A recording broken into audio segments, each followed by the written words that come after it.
Section 1. You will hear a woman calling the London Police Department to report a robbery.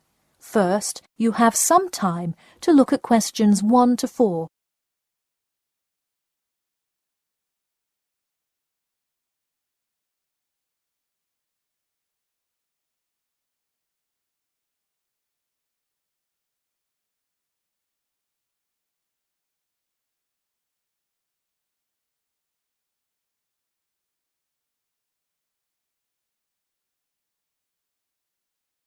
You will see that there is an example which has been done for you. On this occasion only, the conversation relating to this will be played first. Hello, London Police Department. Yes, I would like to report a robbery.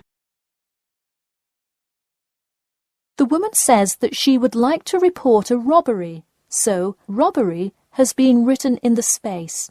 Now we shall begin. You should answer the questions as you listen, because you will not hear the recording a second time. Listen carefully and answer questions 1 to 4.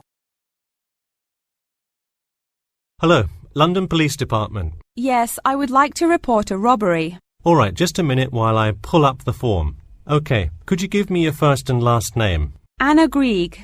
Anna Gregg. G-R-E-G? No, Grieg. G-R-I-E-G. Got it. All right, moving on. Gender, female. Date of birth? 15th of March, 1980. All right, thanks. Just a few more personal information questions, and then we can address your claim. All right. What's the address? 4 Ellendale Street. That's E-L-L-E-N-D-A-L-E. Oh, right, Ellendale Street. Yeah, we've had a lot of break-ins in that area lately. And the postal code? W5 2AT. And are you a citizen of the UK? No. OK. What type of citizenship do you have? Well, I lived in the United States for most of my life, but I am actually of Grenadian nationality. OK. So is that the country that issued your passport? Yes. All right. Before you hear the rest of the conversation, you have some time to look at questions 5 to 10.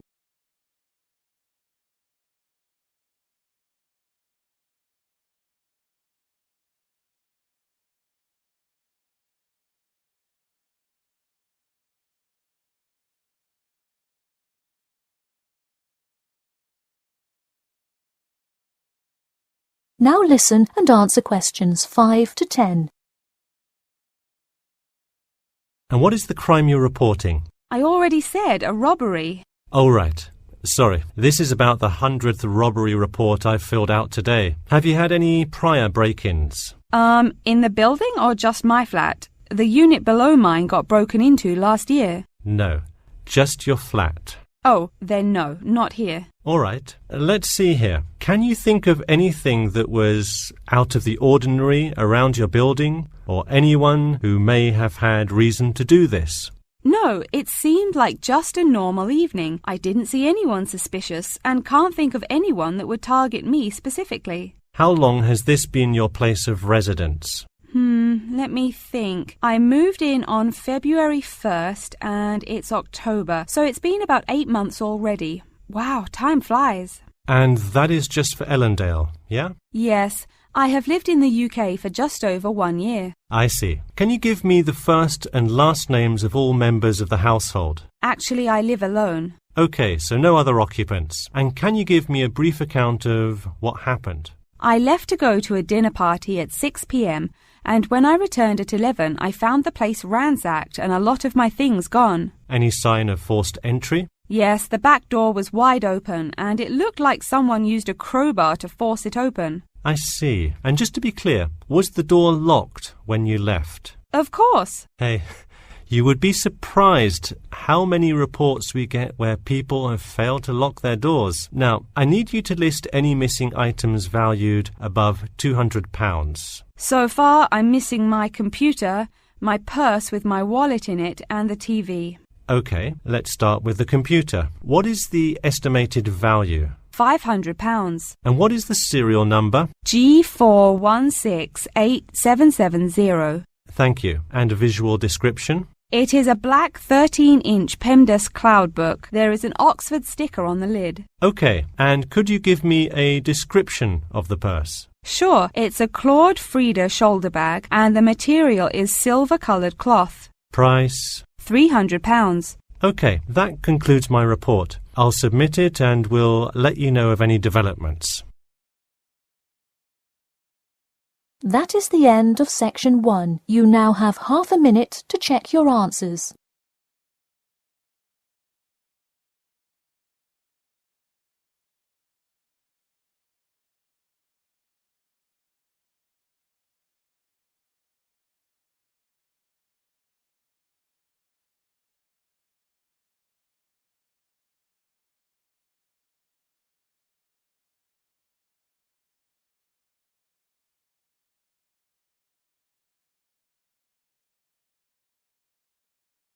Now turn to section 2. Section 2. You will hear a guide talking to a group of visitors about a national park. First, you have some time to look at questions 11 to 16.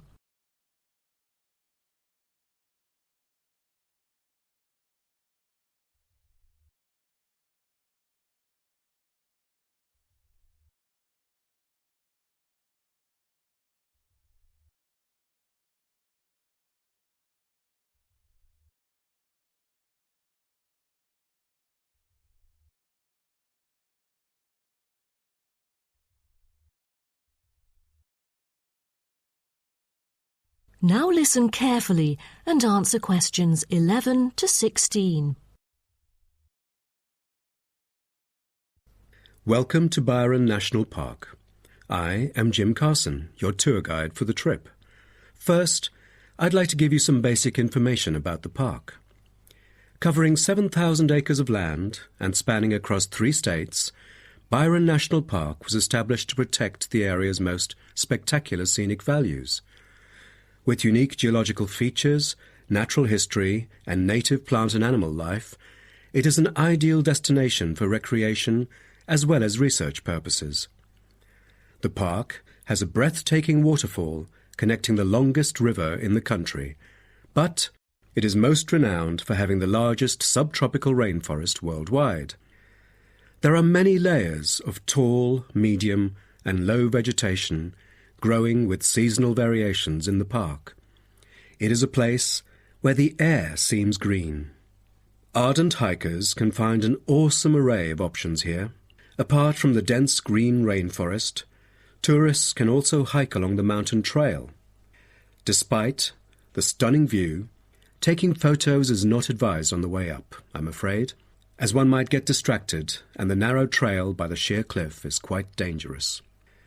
When you reach the top of the mountain, there is nothing better than having a picnic under the trees with your family.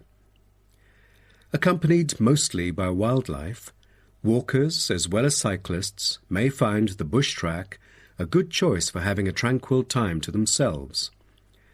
As your tour guide, I suggest that only expert hikers take the creek circuit, because its beautiful and inspiring scenery through the subtropical jungle is paralleled by its physical challenges. A list of transport is available within the park. Bicycles are a popular choice, as it is the most flexible way to get around. Electric trams are temporarily closed for maintenance. Boat trips down the river are an ideal way to spend a tranquil afternoon. Rest assured that transport within the park is covered in the bill. Extreme sports is another highlight of the park. There are, for adventurous grown-ups, especially those who are comfortable with having a racing heart, scary as it may sound, it is actually safe to participate in extreme sports under strict instructions and close supervision. Abseiling is available regardless of the weather. It is a fun way to overcome fear of heights, gain new skills, and get an adrenaline rush. Bungee jumping and paragliding are also available, except for during the summer. At this point, you might worry about meals here. Well, even though there is only one restaurant in the park at the moment, The variety of dishes is astonishing. There are 2 meals included in the price. Just get your meal ticket at the reception before dining. Also, there is no need to make reservations or worry about availability, since there are plenty of tables. Before you hear the rest of the talk, you have some time to look at questions 17 to 20.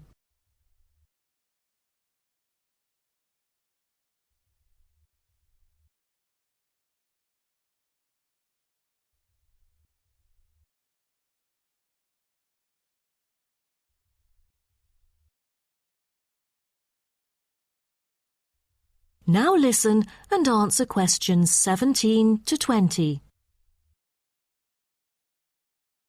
During your stay here, you might want to know what there is to do. Let's turn to the plan so I can familiarize you with the layout of the park. Most tourists would choose to stay in our guest house, located in the southeast corner. It features 63 tastefully appointed guest rooms, many of which offer spectacular views of the park. You'll find a home away from home at our guest house. But for those who want to experience the natural beauty up close, there is also a campsite. When you get out of the guest house, go straight ahead, turn right at the end of the road. To your left, there is a campsite amongst the trees where you could spend a night under the stars together with owls and chipmunks. If you look at the top left of the plan, you will notice a picnic area. You can either bring your own food, or we can deliver food to you. Barbecue is an option. The business centre is situated directly opposite the picnic area. It provides flexible, fully serviced offices, conferencing suites, meeting rooms, and is equipped with the latest multimedia facilities. Wired, as well as wireless, high-speed internet is available within the entire premises. The centre is designed to cater to both individual travellers and corporate groups. Visitors can also go to the museum, which holds a vast collection that exhibits local history and a natural habitat. You start from the guest house, just turn left at the first conjunction, then walk past the tea house. Turn right. You'll see the museum after making the third right. Have you found it? Pretty easy, right? To spend a delightful afternoon with a book and a fresh cup of coffee, you can go to the only cafe in the park. From the guest house, you go straight, then take the second right, and you'll see the cafe right in front of you. You might want to check out our all-season tennis court, which offers instruction for all ages and skill levels. It is located right opposite the cafe. That is the end of section 2. You now have half a minute to check your answers.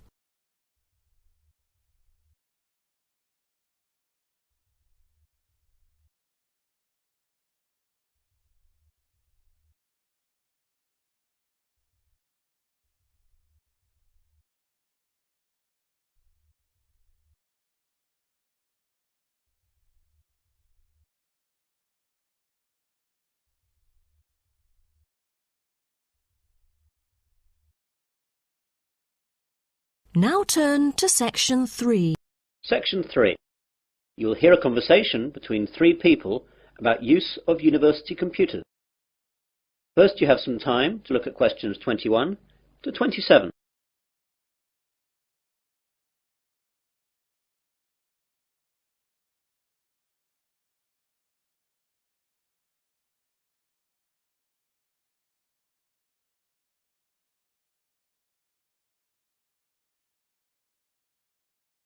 Now listen carefully and answer questions 21 to 27.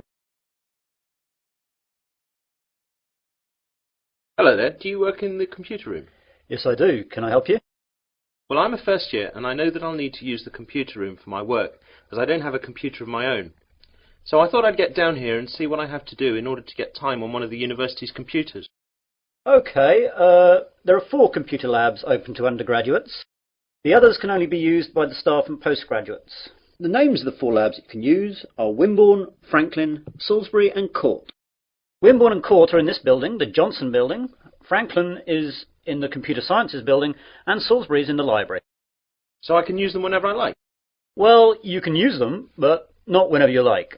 As you can imagine, they're in quite a lot of demand, so you have to reserve your time on a computer. In each of the labs, there is a reservation book, and you can reserve your time on a computer in that for 2 hours daily. If a computer is free, though, you can go on it straight away. It's quite straightforward, but be sure to always write your name in the reservation book in pen, or someone can rub it out and put their name in instead. Oh my God, does that really happen? I'm afraid so, and far more often than you would think. When people are stressed about their assignments, they'd do anything to get some time on the computers. Better not try it yourself, though, or you'll be banned from the computers for the rest of the academic year, and your password and username will be taken away. That reminds me, I've got to get a username and password. How do I go about that then? Well, what I'll do is to pass you over to my colleague Jane, as she's in charge of all that. Jane? Yes, Dave? I've got a new student here wanting to find out about usernames and passwords. Can you help him out with that? Yeah, sure. Hi there. Hi. Well, it's a straightforward process. First of all, tell me your name and I'll type it into the system. James Smith. Right, let me do that. You see, all students are automatically given a username and then they just choose a password themselves. OK, so your username is James Smith 2. That's all small case. That means there must be more than one of you at the university at the moment. Well, what do you want your password to be? I think I'll choose biology, as that's the subject that I'm studying, though my girlfriend Mary will be upset that it's not her name I'm using. Well, that's all done. You can now use any of the 4 undergraduate computer labs. By the way, can I print out stuff at the labs? Yes, you can, but sometimes it's not quick. When you print, it goes into a queue and it'll be left in a tray in Franklin, as that's where all the main printers are. The good bit is that, although last year it cost 3p per page, now it doesn't cost you anything. You now have some time to look at questions 28 to 30.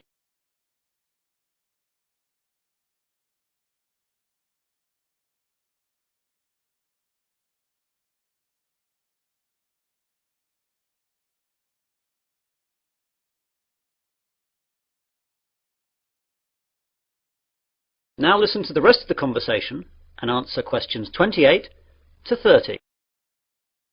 I don't really know much about computing. Is there any training available? Yes, we have introductory courses for all new students. There is beginner, intermediate and advanced. Which would you like to go for? Well, I have done some, but I don't know if I'm up to anything more than beginner. I'd better stick with that. Intermediate could be too tough. Well, your course is in Franklin then. We're in Court now. You know where that is. That's in this building too, isn't it? No, that's Wimborne you're thinking about. Franklin's over in the Computer Sciences building. Anything else? I don't know what time the course starts. Let's have a look then. Advanced starts at 4:30 in the afternoon on Mondays, but yours is the day after at 5 in the afternoon. Are there any other times, as I've got a part-time job then? Yes, you could try Thursday at 2 p.m. How's that? Even worse, as I've a tutorial then. Anything else? No, that's it. I'll have to rearrange work then. I can't miss the tutorial. That is the end of section 3. You will now have half a minute to check your answers.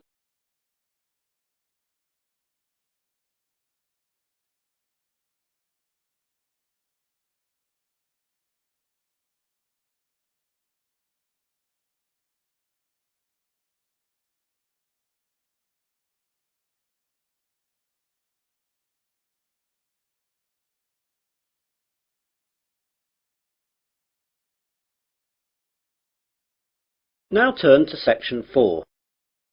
Section 4. You will hear a talk about the practice of company outsourcing. First, you have some time to look at questions 31 to 40.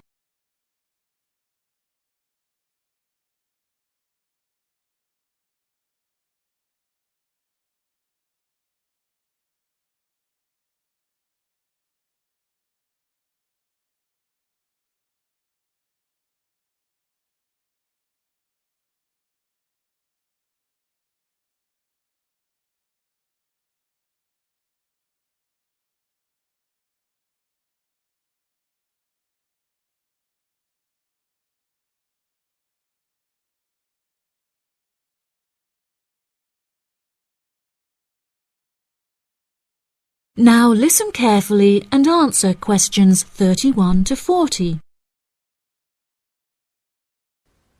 Welcome, class, to your very first lecture in this series on business in the modern world, conducted by myself, Dr. Toby Bennett.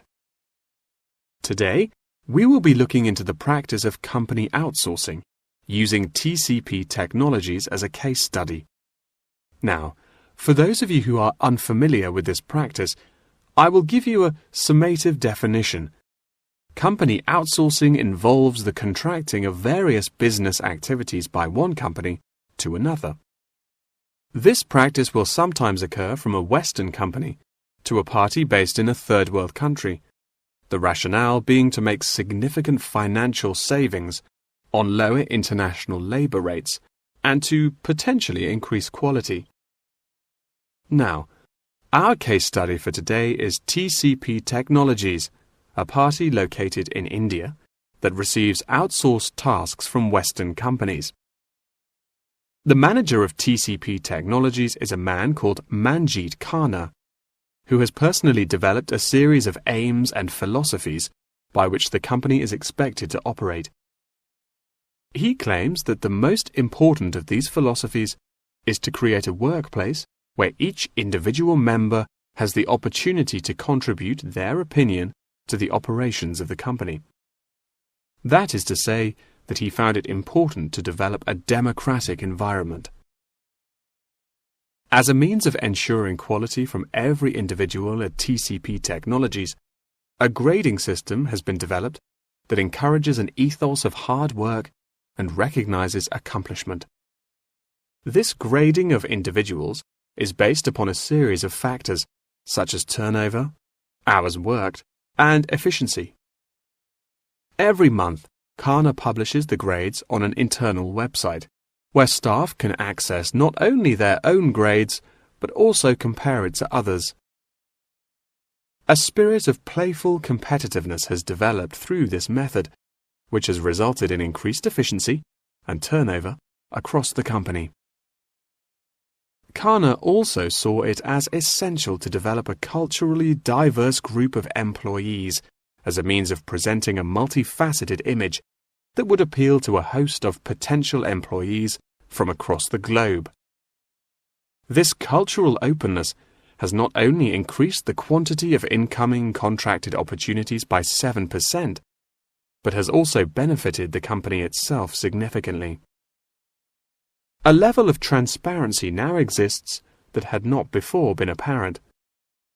According to questionnaires carried out recently, these newly introduced measures have significantly increased the rate of staff satisfaction, which has subsequently led to an increase of 32% in the company's income. These figures are truly admirable and serve as a testament to the measures that Khanna has introduced to the workplace at TCP Technologies. In a recent interview published by The Economist, he declared, "The figures speak for themselves. My system works." When asked if he had any advice for companies on methods they could employ to streamline workflow and increase turnover, he replied, "It's simple, really. A company must see itself not as one entity comprised of nameless components, but instead as a living organism composed of cells, each one essential to the functioning of the whole. I suggest that the motto by which your management operates will be Employee First."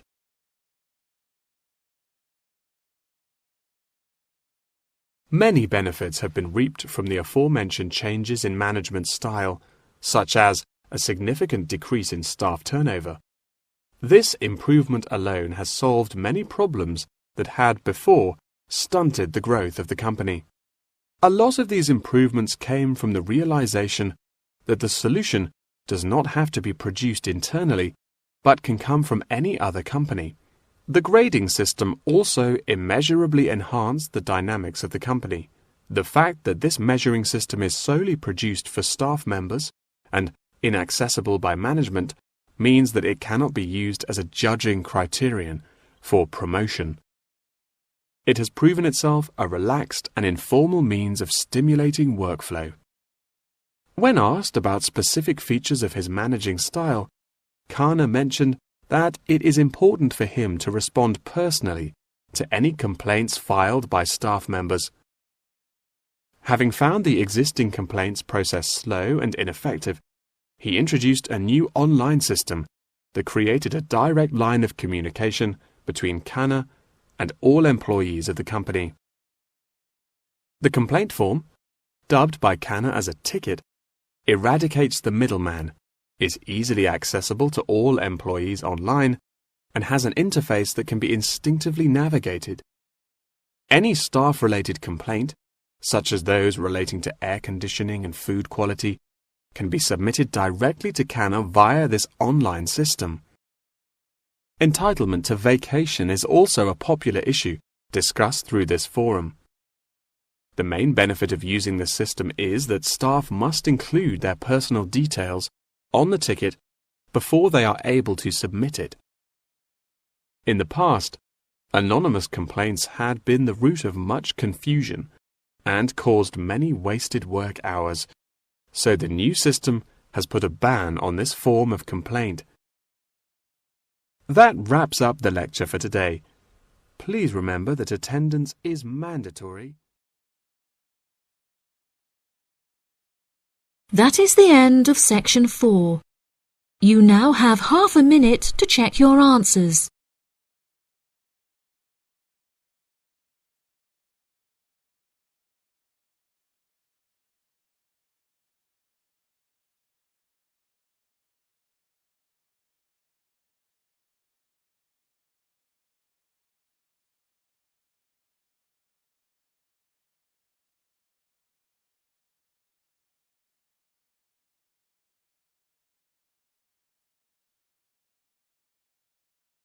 That is the end of the listening test.